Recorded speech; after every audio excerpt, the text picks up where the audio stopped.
Assalomu alaykum hammaga. Bugun sirkka keldim.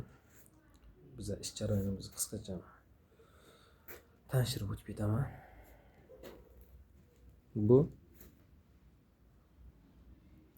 eshiklarimizni, kuxnyaning eshiklari.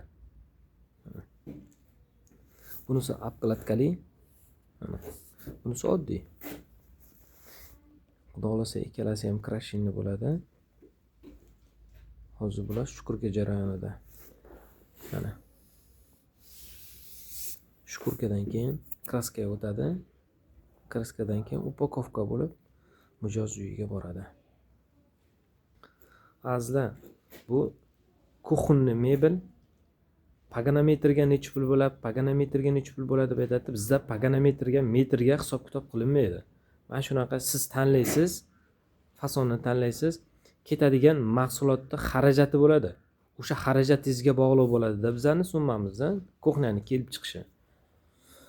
Kimga shunaqa sifatli mebel kerak bo'ladigan bo'lsa, bizga aloqaga chiqaverasizlar. Biz qo'limizdan kelgancha chiroyli narsa chiqazib beramiz. Rahmat, charchamanglar.